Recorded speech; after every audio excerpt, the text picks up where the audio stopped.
Hare Krishna. So, I'll be speaking in English.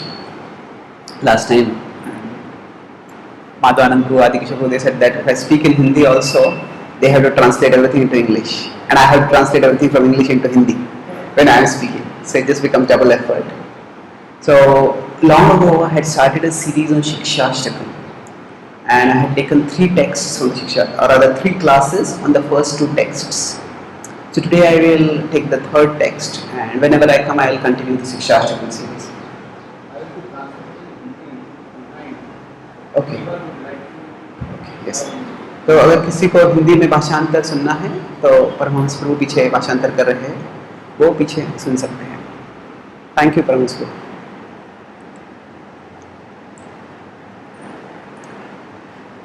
So the 3rd text of the Shikshashtakam is Trinadapi Sunichena Tarorapi Sahishnuna Amanina Manadena Kirtaniya Sadahari.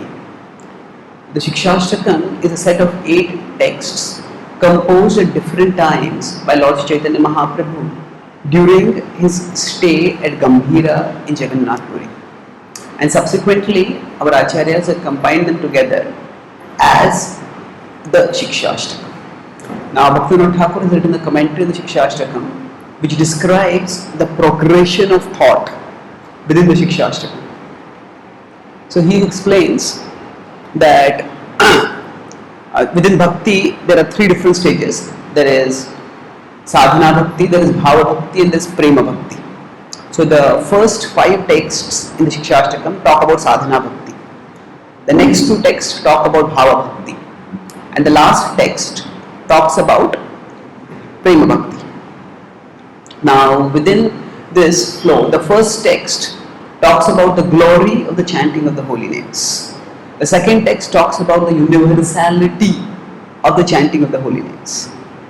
Now the 3rd text talks about rising from the state of chanting the holy names to the state of constantly chanting the holy names, or to the state of constant absorption in Krishna in general. The process of bhakti is simultaneously easy and difficult. It is easy in the sense that anyone can practice it. We know there are 3 modes of material nature. There is tamoguna, there is rajoguna, there is sattvaguna. So often the processes of jnana, of dhyana or other processes, unless a person is sattvaguna, they cannot really practice it. To sit for hours and hours and study scripture, and that too in an analytical way to try to understand Vedanta, that requires a lot of sattvaguna. Similar to renounce the world and sit in yogic postures for hours, that also requires a lot of sattvaguna. Bhakti on the other hand involves variety of activities, and that can be done by anyone. Even if a person is rajoguna or tamoguna, they can just come to a temple and they can join a kirtan. And they can dance and they can experience some spiritual ecstasy. So in that sense, bhakti is universal. That it can be practiced by anyone, whatever be their current situation. At the same time, starting is one thing and sustaining is another thing. So bhakti can be started by anyone, but if they are to sustain bhakti, they need a certain level of sattvaguna. We know that there are these 3 gunas, sattvaguna, rajoguna, tamoguna, and they are associated with different functions in nature. So tamoguna is associated with destruction. When people are very much tamasic, they can go about destroying things. They delight in destroying things. When people are in rajoguna, at that time they like to create. I want to do new, something new, something new, something new. So for example, now people want to read books, or they want to read something. They'll read one book, then jump to next book, 3rd book, 4th book, 5th book. That's jumping. It's largely rajasic. Sattvaguna requires, okay, I take one book, I'll read it from beginning to end. That maintaining any activity requires patience. Similarly, sustenance in bhakti, maintaining the practice of bhakti requires a certain amount of goodness. And this verse talks about 2 qualities that are central to the mode of goodness, and of course these qualities are also pivotal for the practice of bhakti. They are humility and tolerance. Trunad api sunichena, taror api sahishnana. So Chaitanya Mahaprabhu draws both examples from nature to illustrate these two qualities. One he says is that humility like a blade of grass and tolerance like a tree. And concomitant or consequent of these two is amanina amanadena. Respecting others, expecting no respect for ourselves. This will lead to the constant chanting of the holy names.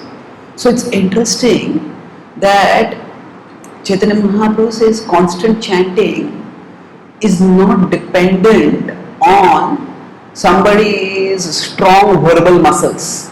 Like some people just talk on and on and on. They ask, don't you get tired of talking? Can't you be silent for some time? Don't your verbal muscles get tired? Just keep talking. Sometimes if we talk for hours and hours, we also feel, I want to be silent now. So it is not that Chaitanya Mahaprabhu is saying that to chant the holy names constantly, we have to do some special exercise of verbal muscles by which we will be able to constantly chant. Constant chanting is not a state of the lips, it is a state of the heart. Certainly, it can be expressed through the lips, but constant chanting is a reflection of the heart's constant attraction towards Krishna. And that constant attraction towards Krishna expresses itself as constant chanting. So Chaitanya Mahaprabhu is taking us to the state where chanting is not lip deep, it is heart deep. And to have that heart's attraction to Krishna, he says that humility and tolerance are important. So I'll talk 2 points each about humility and about tolerance. So humility means to not let our ego come in the way of our purpose. Humility means to not let our ego come in the way of our purpose. Srila Prabhupada puts it in his 13.8 purport that humility means to not be anxious to have the satisfaction of being honored by others. So it's basically the same thing. But let's see let me explain this. To not let the ego come in the way of our purpose. We all have certain things which we want to do in our lives. And those may be as per our ambitions, those may be as per what scripture tells us, those may be what we are expected to do as per social norms, as per familial obligations, as per professional requirements, whatever it is. So we have certain purposes in our life. And these purposes, if we are to pursue, often we have to resist distracting forces. Now it is said that an airplane, when it travels from its starting point to its destination, more than 95% of the time, the airplane is off track. The airplane is off track because when it is moving, the very momentum of the airplane puts it off track, and there are atmospheric conditions, there are clouds, there is the motion of winds. So the airplane tends to go off track. And then how does the airplane reach the destination? It is because of constant reorientation. The airplane goes off track and the pilot gets it back. The airplane goes off track, the pilot gets it back. If we see a person who drives a car, especially if it's on a straight road where one doesn't have to take any turns, we may think the driver is redundant. The driver is just moving the wheels a little bit, especially if it's a smooth expressway. Then, especially in the Western countries, I just came from Australia, I had gone on a long 4.5 hour tour, not a tour, but one place to another we were traveling. So, the biggest challenge in Australia while driving is sleepiness. In fact, along the roads in Australia, there are places for power naps. They say that a nap will save your life. So the idea, because the roads are so clear and smooth, the driver doesn't have much to do. And because the driver doesn't have much to do, so drivers tend to doze off. And when they doze off, they just go off the roads. So actually, it may appear the driver is doing nothing, but in the case of a car, there is, by its very momentum, the car tends to go off track, even if it's on a straight road. And the driver's role might seem to be very little, but the driver has a role Like constantly getting just move the steering wheel a little bit this way, a little bit that way, a little bit this way, by which keep the car on track. So similarly, if we want to achieve anything in our life, there will be forces, internal and external, which will take us off course. And we need to constantly reorient ourselves back on track. So, one of the major forces that can take us off course is our ego. So, for example, we are going to do some work and we meet someone and we talk with that person, and then that person turns out to be very unreasonable, very offensive, very disrespectful, and now that will naturally annoy us, that will naturally irritate us. So annoyance and irritation are natural responses when people behave unreasonably or disrespectfully. But if we snap out at them, if we lash out at them, and then we explode in that situation, we may make the whole situation worse. If we had gone, say, for some sort of negotiation or discussion, and if things don't work out, we just stop it and leave. But sometimes because we perceive things in a particular way, because our ego takes offense at particular kinds of behavior, the ego determines our behavior entirely. And then we often act in ways which are counterproductive for ourselves. So now this does not mean, so humility does not mean that we let anyone and everyone trample on us. We have the same Chaitanya Mahaprabhu who is recommending Trunadapi Sunichena Tarorapi Sahishna. Now he was very firm when he wanted to do certain things. If he wanted to go to Vrindavan for a pilgrimage, the devotees lovingly told him, please don't go, please don't go. Chaitanya Mahaprabhu stopped for some time, but eventually he did go. So if he has a particular purpose, he achieves that purpose. And humility does not mean that we let ourselves be trampled upon by others. Whatever anybody feels, whatever anybody wants to do, it's like there is some cloth at the entry of a room where everyone just rubs their legs so that it's clean. So it's not like humility doesn't mean that we let everyone else treat us like a rag cloth. Humility essentially means that, Chaitanya Mahaprabhu talks about humility in connection with devotion, in connection with absorption in Krishna. So for example, if I'm trying to chant the holy names, and if I come into the room and I look at someone and that person doesn't look at me, that person deliberately snubs me. Now if I have come to that place if I come to a place where I'm going to chant the holy names, now if I get too, how dare they snub me like this? I'll get so worked up that afterwards, maybe 1 hour, 2 hours I'm sitting, I'm not chanting, I'm actually cultivating revenge fantasies. How I will snub that person back in public. So here what has happened, the lack of humility has let our ego sabotage our purpose.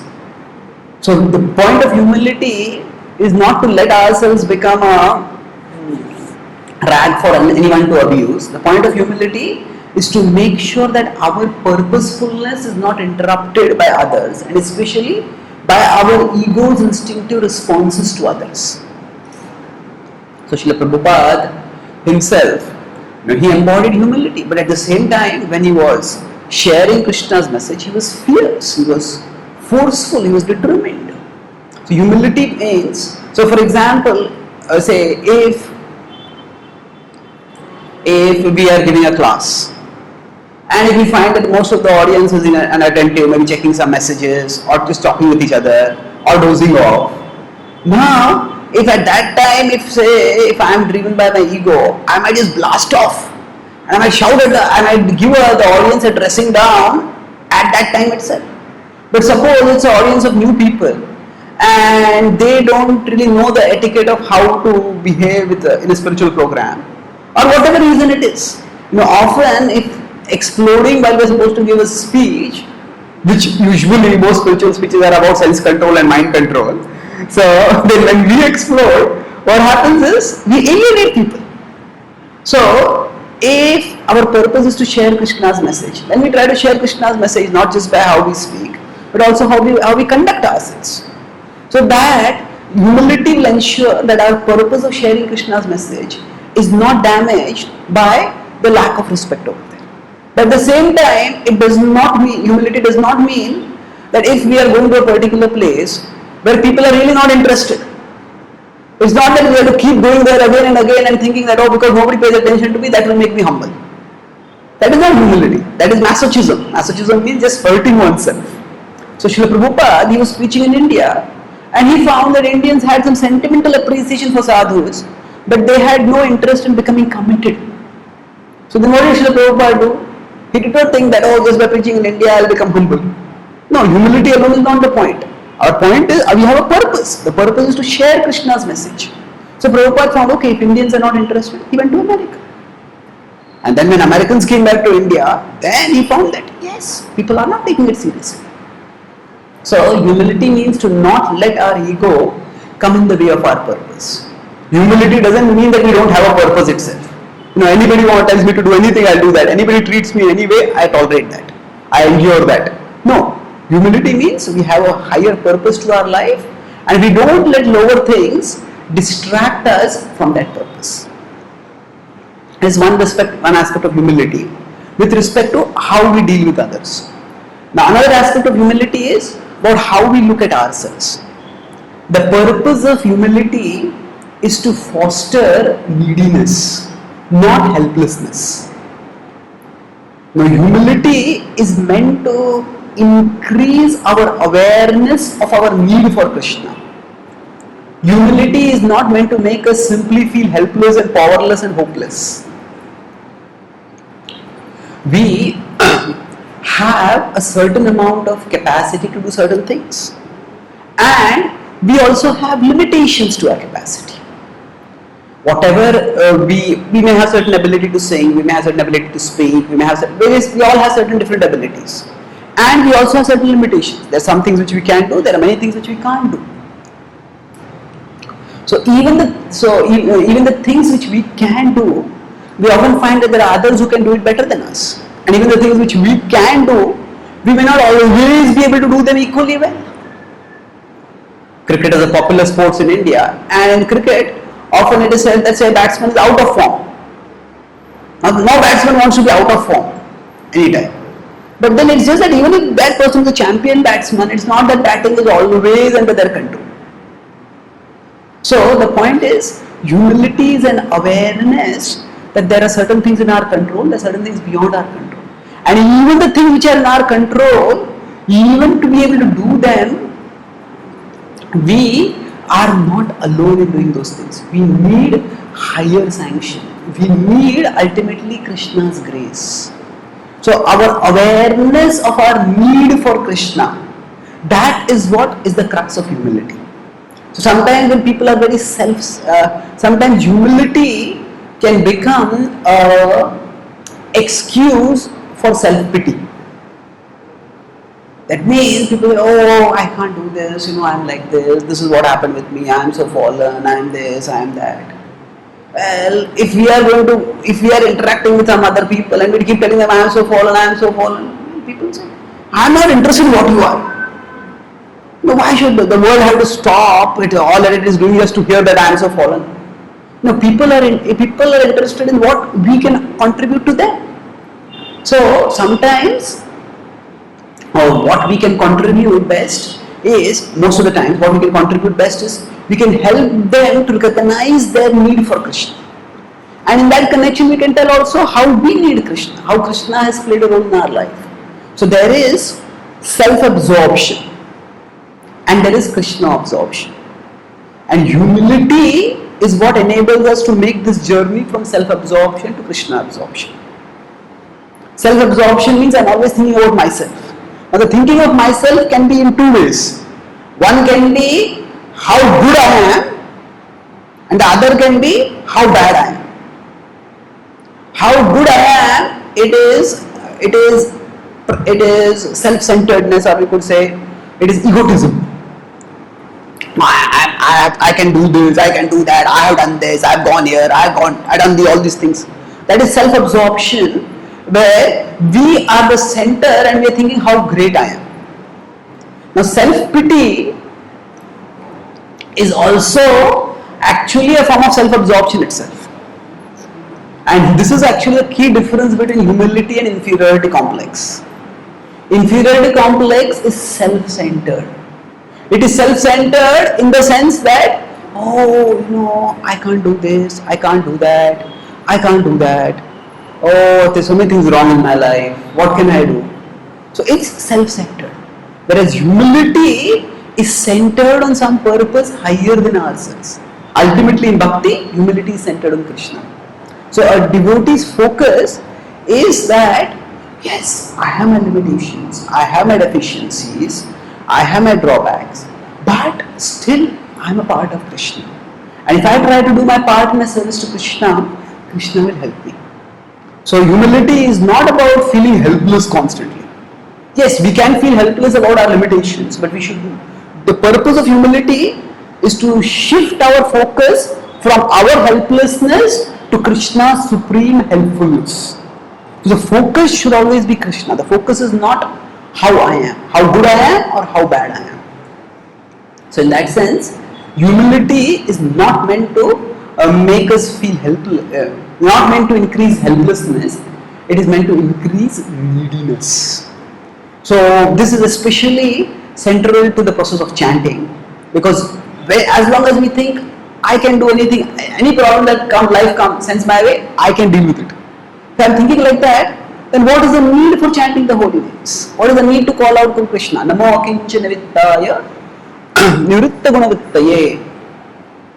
Kunti Maharani says that you are akinchana vittaya. She says in the Bhagavatam 8:27 that you are the property of the impoverished. And she says if we are too filled with how good we are, Janma Ishwar Shutashrubhir Edhaman Madha Puman Naivaratya Vidatum Vaitvam akinchana gocharam.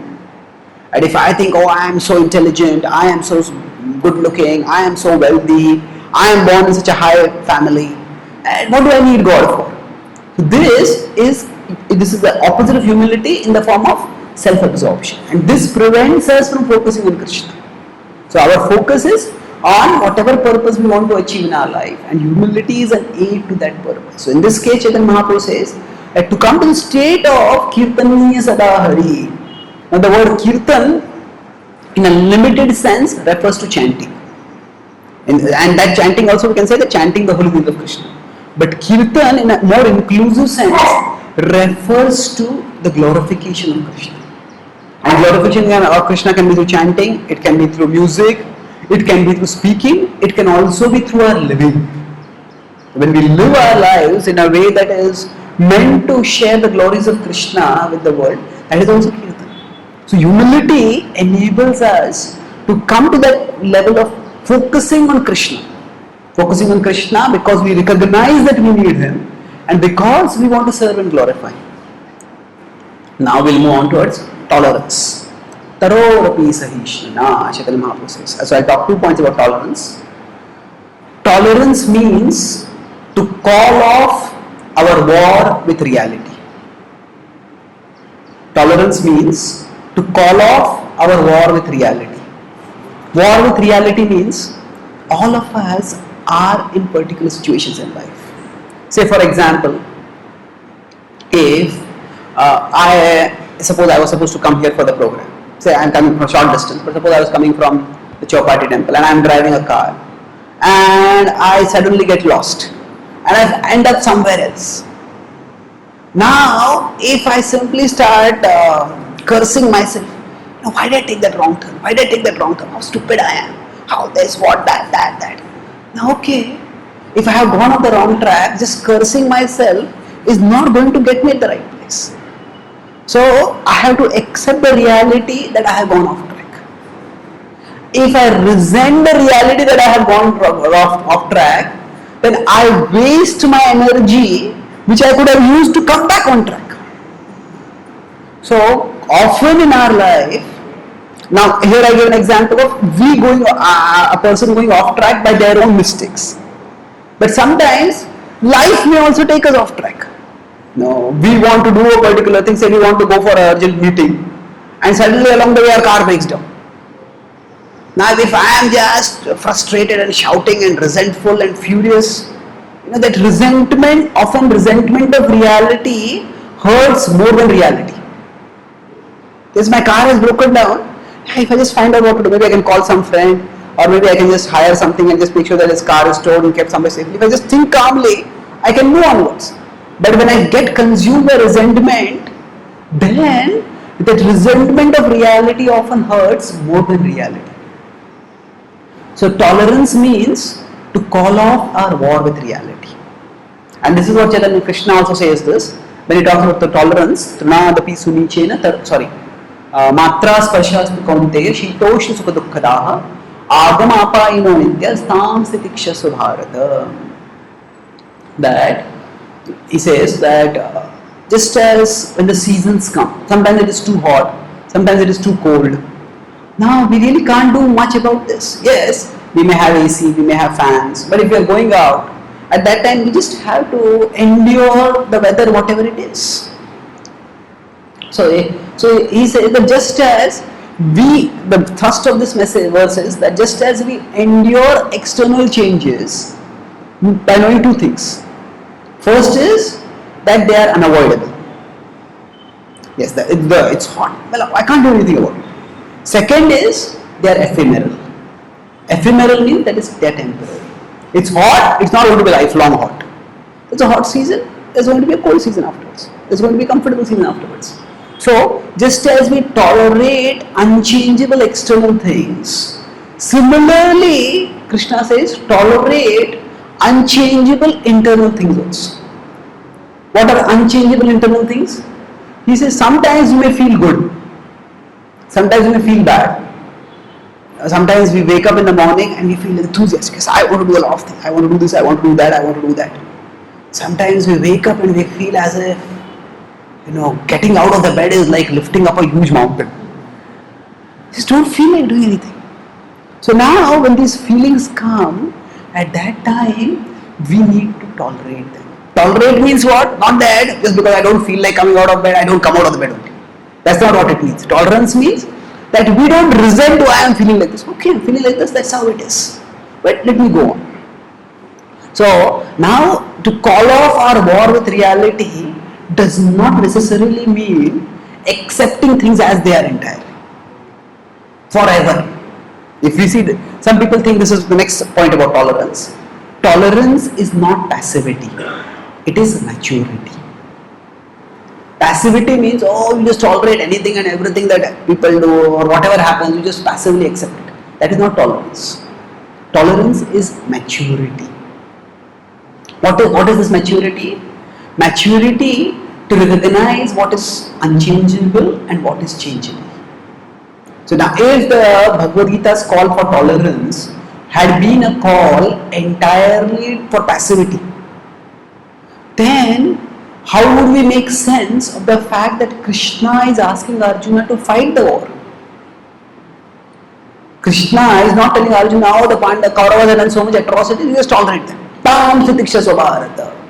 Draupadi was disobeyed, Tam Sitiksha Subharata. Your kingdom was taken away, Tam Sitiksha Subharata. That is not where Tam Sitiksha Subharata is applied. So, tolerance is not passivity. It is maturity. Maturity means to maturely choose our actions.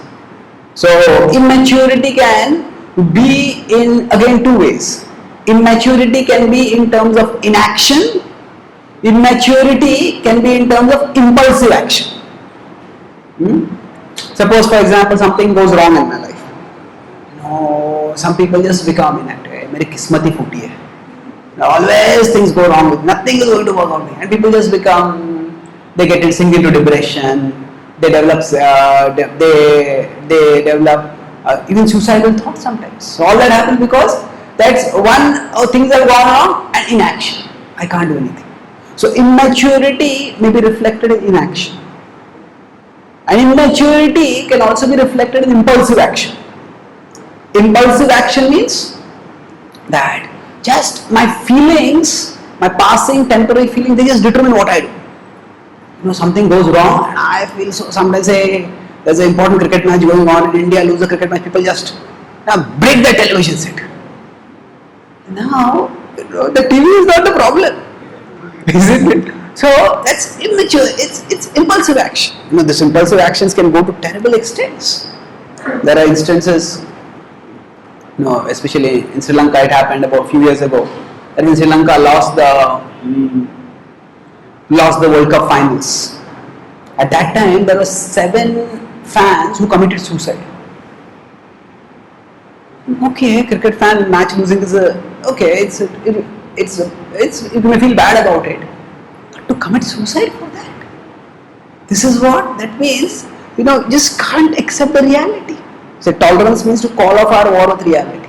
If we can't accept the reality, then what? The impulsive action can go to any extremes. So now, tolerance, I talk about 2 things here. One is accepting reality, not calling off our war with reality. Now this does not mean that we are passive. As I said, the Pandavas did fight a war, and war is very assertive action. So normally, when we face an unpleasant situation in our life, at that time we have different options. Broadly, our options fall in 3 categories. One is just live with the situation. Second is change the situation. Third is walk away from the situation. There are 3 broad options. Suppose we are living in an apartment where there is a very noisy neighbor.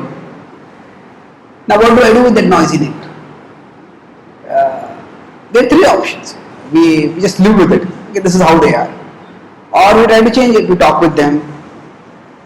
We talk with the building apartment managers, secretary or the chairman or whatever. We try to do something.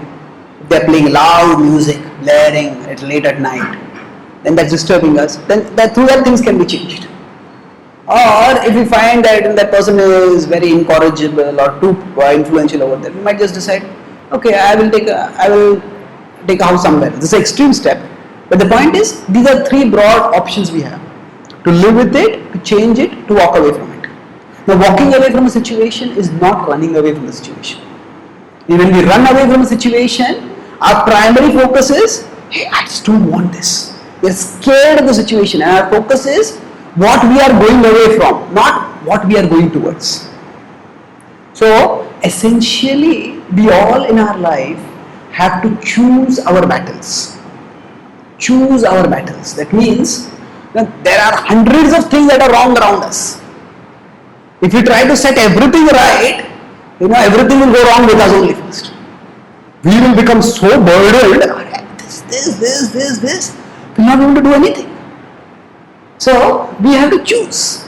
Okay, this is something which I feel is very important, and I feel that I can change this, so I'll work on changing this. This is something which is important, but I can't change it, so I'll just live with it. This is something which I can't change, I can't tolerate, I'll walk away from it. So we all have to choose our battles. And in different situations, we may respond differently. We may live with something, we may change something, we may just walk away from some things. This will all vary. But the maturity to think about the situation and to choose our battle, that is tolerance. And this tolerance enables us to focus on whatever is important for us. If we don't have tolerance, suppose we say we are going for an important meeting, and then along the way we are driving a car and somebody just cuts us. And we start seething in anger and blasting at them, shouting at them. How dare, this driver is so lousy. The Indian traffic system is so lousy. India is so lousy. I will just make a big thing out of it, and by the time I reach for the meeting, I'm so boiling that I can't speak anything coherently over there. So what has happened is that small thing has made a big problem for me. So tolerance is what enables us to keep small things small. To keep small things small. And we will see that the mind is expert in making small things big. And this is a big way in which the mind distracts us from chanting. It distracts us in life. Now we are sitting and chanting, and suddenly we see someone coming into the room. We think, hey, that person, 6 years ago he has promised to do that for me, but he forgot to do that. Well, we had forgotten that for 6 years also. But now we start remembering everything. Hey, this person is irresponsible and yet they are so respected. Maybe I should pull the person down a peg. Maybe I'll tell this and tell that, and then we find that maybe 1 hour is gone, or 15 minutes are gone, or whatever. So much time has gone. So keep small things small. Tolerance is what enables us to do this. This does not mean that all things are small.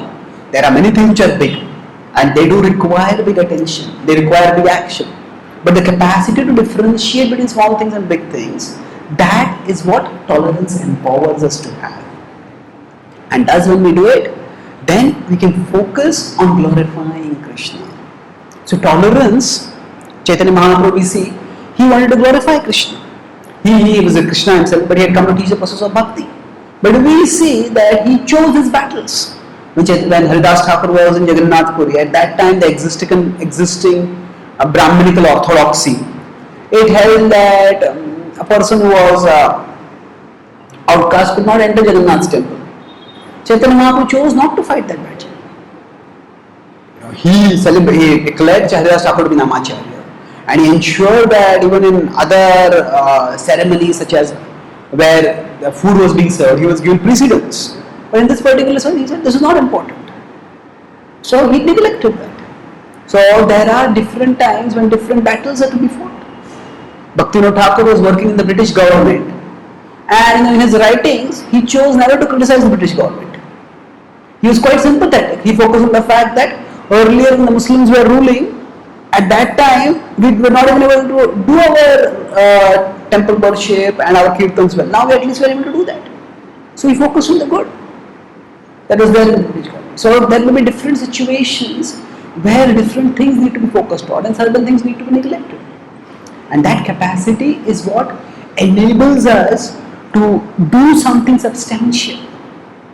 The Bhaktivinoda Thakur used his position in the British government to actually bring respectability for Gaudiya Vaishnavism. Because at that time, a person who was Indian educated, working in an influential position in the British government, that person was respected in society.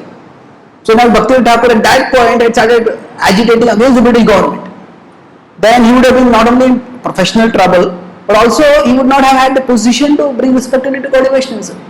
So yes, the British government might have been doing many things which were bad, but he chose not to focus on them. He chose his battles. And then he was able to glorify Chaitanya Mahaprabhu and Krishna through writing so many books, through attracting so many people, and by creating a lasting legacy of bhakti. So like that, for Kirtaniya Sadahari, for glorifying Krishna, we all need to choose our battles, and tolerance enables us to choose those battles. So I'll summarize. I started by talking about how in the Shikshashtakam, this verse is a part of the 5 verses that talk about sadhana bhakti, and this verse talks about moving from beginning chanting to steady chanting. That requires sattva guna, and sattva guna involves tolerance and humility. And we discussed about how Chaitanya Mahaprabhu, for glorifying Krishna constantly, for chanting Krishna constantly, he doesn't talk about the verbal exercises, because he's not talking about lip chanting. He's talking about a heart devoted to glorifying Krishna, and that requires being able to stay focused on a higher purpose. So that is what humility and tolerance help us do. So we discussed 2 points about humility. Humility means to not let our ego come in the way of our purpose. In the way people behave, we have to respond appropriately. And it's not that we let people disrespect us constantly. It's not that we let people trample on us. We see what is our purpose, and we see how best we can behave in a way that serves our purpose. So I discussed about if we are speaking and people are disrespectful, what do we do at that time as an example? And humility also means, humility is meant to increase our neediness, not our helplessness. It is not that in the name of humility I feel, oh, I cannot do this, I cannot do that, and I just end up feeling sorry for myself. Also, just as we understand, if somebody is very positively self-absorbed, thinking I am so great, then that we understand is clearly not humility. But the opposite of that, negative self-absorption, oh, I am so fallen, I am so this, I am so that is also not humility. That is also actually just the same ego reflected in the opposite way. Humility is meant to shift our focus. Humility is meant to propel us in the journey from self-absorption to Krishna absorption. And along that journey, we need to recognize our need for Krishna. Even the things that we are good at, we need Krishna's mercy to do those things. We discuss how a batsman is like champion batsman, but they are not always in form. So even the things we are good at, we cannot do them without higher grace. And the things which we are not good at, certainly we need Krishna's mercy for being able to do those things. So humility is meant to increase our neediness for Krishna, not our helplessness, not make us feel sorry for ourselves. And then tolerance, we discuss two aspects. Tolerance means to call off our war with reality. That as long as we are resenting whatever is happening in our life, we can't do anything positive about it. If I have gone on a wrong road and I've ended up at a wrong place, then just resenting, cursing myself, it doesn't help me get to the right place. Or if somebody has snubbed me or somebody has cut across me while I'm driving, just ranting at them doesn't help me. Now, calling off our war with reality doesn't mean that we accept things as they are passively. It simply means we recognize that this is how things are, and resenting them is not going to help me. Resentment of reality often hurts more than reality. So once I accept that this is how things are, then I have various options about how to deal with them. We may live with it, we may change it, or we may walk away from it. All of these are viable options depending on time-place circumstances. And we need maturity to choose the right options. So humility is not passivity, it is maturity. And maturity, we discussed how the Pandavas, Krishna tells Arjuna to tolerate the heat and cold, tolerate whatever pleasure and pain he might experience while fighting against his relatives. But Krishna is not telling Arjuna to tolerate the atrocities of the Pandavas, of the Kauravas. So we fight over there. So we have to choose our battles. If we try to change everything, we end up actually burdening ourselves intolerance. So we choose, this is what I can change, this is what I want to change, work on, and we work on those things. And our life of glorification of Krishna, Kirtaniya Sadahari, we can do that consciously, we can do that substantially when we choose our battles.